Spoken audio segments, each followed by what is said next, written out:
Hi, and welcome to another episode of Hot Takes with me, the Silver Fox.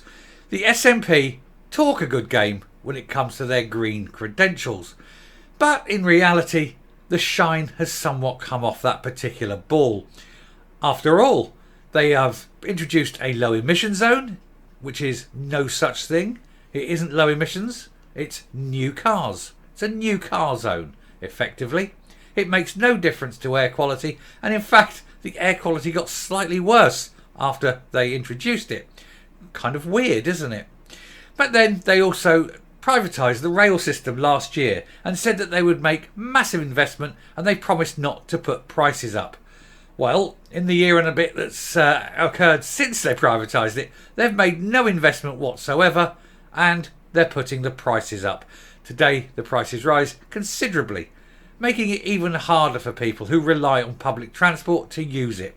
We have a cost of living crisis, and things are now just about to get a little bit worse. By putting the price up, of course, they'll be driving people off the trains and back into cars.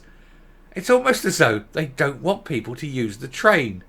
Are their green policies so bad that they're actually destroying the infrastructure in place to get people to use it? Seems like it. Seems like a lack of joined up coherent thought. But then, this is the SNP. What do you expect? We'll take a look at this article and see what's happening with the trains and why the prices are rising and why the SNP are breaking yet another manifesto promise. Here goes. So, SNP runs ScotRail to hike up fare prices on a bleak Monday, despite anti-car commitment. They have that cognitive dissonance, don't they? We want people to use the railways and the buses, but we're not going to make them cheap enough to encourage them. We're actually going to put the prices up, which will drive people off rail and off buses and back into their cars. Madness. But then it's joined up thinking like that. You know, they can't do it. They just cannot see the consequences that one thing will have for another. Although, something I'll come to it in a minute. Nicola Sturgeon promised improvements to ScotRail when it was nationalised by the Scottish Government, but instead there'll be a fair price increase, despite the SNP's Greens' ambition to get more Scots to use public transport. And of course, you're not only going to not entice them on, you're going to drive them away, and you're going to find that then it's making even less money because fewer people are going to be using the trains. And of course, this being a nationalised industry, you could subsidise it through tax, but with that £1 billion black hole in the tax in the figures that you've got to increase tax. And of course, since this is a publicly owned, a nationalised industry, it means all the money comes into the government, and so therefore this price increase isn't a price increase for Service Point. It's effectively a tax increase. It's a tax on rail usage. And that's exactly what it is. It's rail usage tax because the money's going to the government. They've got to fill that black hole of £1 billion somehow. And so they're putting the prices up to help bring the money in to do it. And if you look at it from there, you can see that in actual fact, this isn't a rise to cover costs. It's an admittance of failure. But it's the SNP. We're used to failure. Failure and the SNP go together so nicely, don't they? Anyway, the Scottish Government is set to hike up ScotRail train fares on a bleak Monday, being today, despite their commitment to getting Scots out of cars and onto public transport. Transport Scotland confirmed last month that there'd be an increase of 4.8% from today. That's only half the rate of inflation, I'll grant you, but it's still a big whack, especially when times are hard, as they are. This flies in the face of the SNP Greens net zero ambitions, which include getting more people to give up their vehicles and take the bus or the train. And that's a very laudable thing to do when you're in a big busy city with lots of transport links. But it isn't much use if you're stuck in the middle of Octomockley on a wet Thursday afternoon, is it? It also rolls back Nicola Sturgeon's promise to improve the commuter's experience when she nationalised the railway operator back in April last year. Well, with the price increase, it kind of worsens the commuter experience because they're getting less fun per pound now, aren't they? In practice, the price increase would mean an anytime day return between Glasgow Queen Street to Edinburgh Waverley will jump £27.60 to £28.90. Meanwhile, an off-peak return will rise from £14.20 to £14.90. What do you think? 27.60 to 28.90. If you are doing that as a commute to work, that's going to be 30 odd pounds a month. I mean, that's a big increase. That's a big chunk out of your wages. That's let's say half a week's shopping. You know, it matters. It all adds up, and it's a big chunk. The government has been urged to freeze all rail fares until at least the remainder of the year to help Scots deal with the cost of living crisis. But as I say, they can't. They've got that £1 billion black hole that they're absolutely desperate to fill. And so this will help. Not much, but it's something.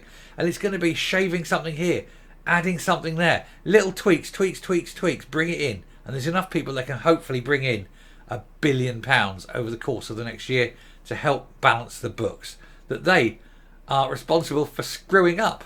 16 years. They can't blame the previous government, can they? Scottish Lib Dem leader Alex Cole-Hamilton described this increase as bleak news for rail users, and he added, "I am calling for fares to be frozen until at least the end of the year, providing much needed respite for hard-working commuters and everyone travelling around the country during these trying times." Well, it's a sensible thing to do, but it's okay for him to sit there now as the Lib Dem leader. But if he was in charge and he had £1 billion in the black hole in his budget, what would he be doing? The SNP Green government, he continued. The SNP's Green government's response to the cost of living crisis has been abject, and they have just missed the all-important climate targets yet again. I don't think they're all important. Do you think they're all important? If they're all important, they'd ban private jets. They ain't doing that. The short-lived fare... I'm getting ahead of myself there. Control of rail fares is within their hands, yet rail users are seeing price increases. The short-lived fare freeze lasted just 6 months. A flagship sale cut the price of fewer than 1% of tickets sold. Oh yeah, they said we're having this big sale. You can get your tickets cheaper. Boom, boom, boom, boom. 1% of tickets went down. 1%. And of course, you got the rise in the peak fares, which has more than offset that now.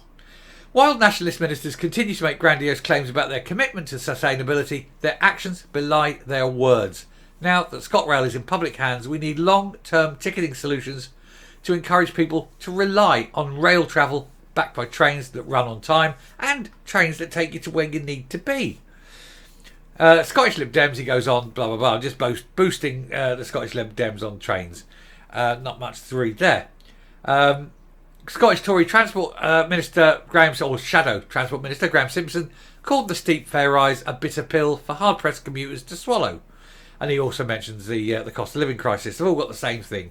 But basically, all the talking heads that they were asking are all saying it shouldn't go, you should keep the freeze, it's too expensive, people can't afford it, and it's doing nothing to help get people onto railways and onto buses.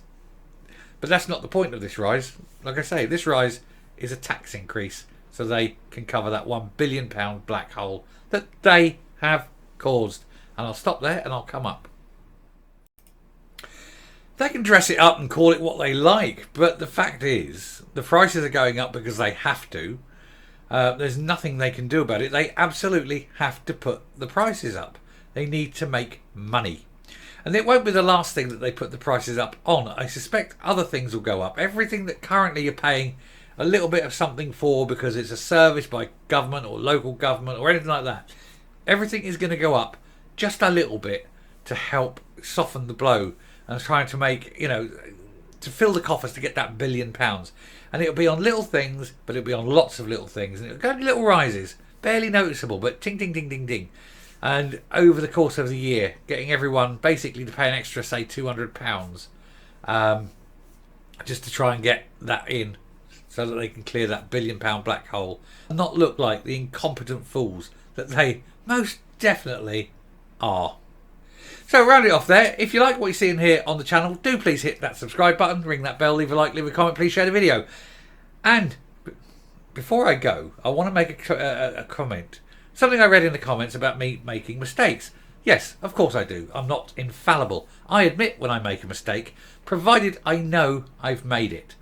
And so if I do or say something, and it's clearly wrong, but I'm unaware that it's wrong, do please tell me. Don't be rude about it, don't be an arse about it. But just put up there, you've done this, you said that, and actually it's this, not what you said.